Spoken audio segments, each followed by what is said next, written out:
Takže zdravím všechny, vítám vás u nového tréninkového videa. Dneska to bude vlastně ukázkový trénink z gymu. Zbývá přibližně nějakých 38 dní do prvních závodů. Takže není čas ztrácet čas a jdeme na to!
Přemka máme za sebou, 110 kg padlo, je to 2,5 kg PR, takže myslím si, že dobrý na začátek kempu.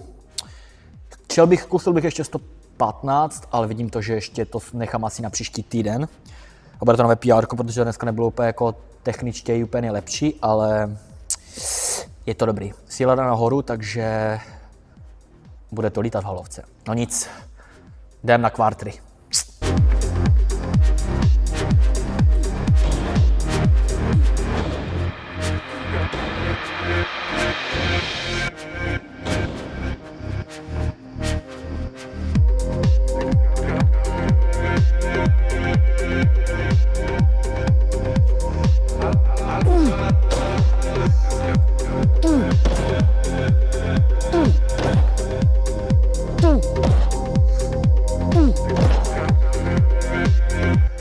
Předtím, než mi zase nějaký chytrák bude psát, vole, že tenhle cvik je úplně hovnu, tak si prosím uvědomte, že mám kurva zaběhnuté pod 7 a přesně vím, co dělám, jo?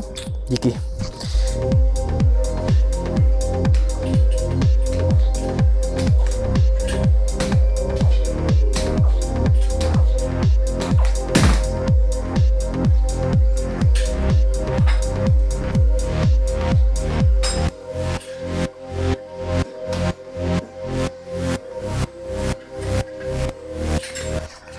Máme tady předposlední cvik tréninku, nějaké tlačíky, ať mi to kurva sluší v bazénu.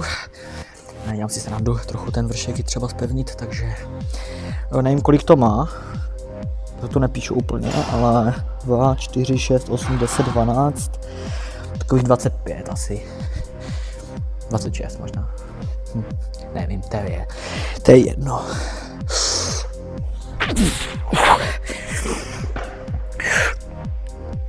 Ještě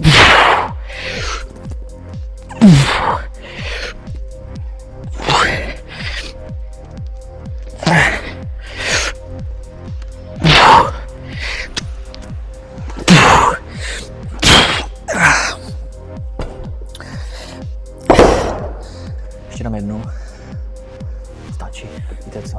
Nesmí se to přehánět ten vršek.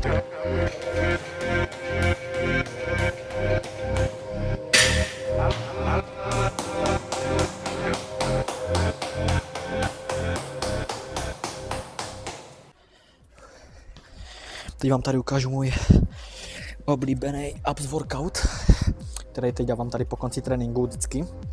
Takže se dívejte, ať se něco naučíte. Jo. Takže vždycky tady ten prepare jsem dost fakt těžký. Jo. Teď si musíte vzít tady jako desítečku. Tak, a jdem na to, jo. Takže.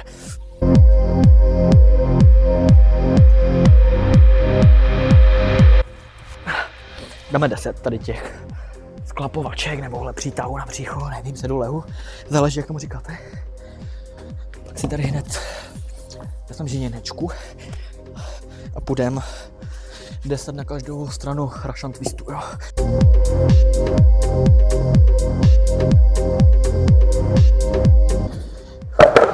Takhle třeba 3 kola, jo. Lehký protaženíčko dáme a stačí pro dnešek. To je 2 hodiny 46. Klasika, tréninky teď v přípravě takhle dlouhé, no. Nedá se prostě, třeba se toho stihnout strašně hodně a ten čas prostě není, no.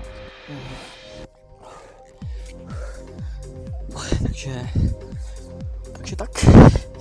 A protahujte se, je to důležitý. A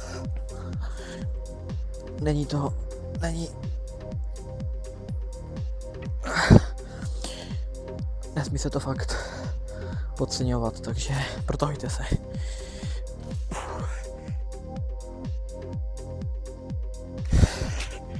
Trénink hotový. Bylo to náročný, ale zítra mě čekají dopoledne starty, sparring právě, takže nesmí se to úplně přehánět. Přeci jenom priorita je atletika, takže pěkný výhled celkem z Polsky. Takže díky, že jste hledali tohle video. Já už teď varím na obídek. Dneska trochu odpočinu odpoledne a zítra jdem na ty starty. Do sezóny zbývá nějakých 39 dnů, 38. Chtěl bych začít 5.1. na akademičkách v Praze, takže uvidíme, jak to vyladíme, ale zatím vypadá všechno, že jde správným směrem. Všechny ukazatele vypadají fakt dobře, takže fakt se nemůžu dočkat už, jak to začne. Díky moc za zhlédnutí, dejte mi tam subscribe, lajčík a třeba ještě něco natočím soustředění. Díky moc, mějte se pěkně a zase někdy. Čau.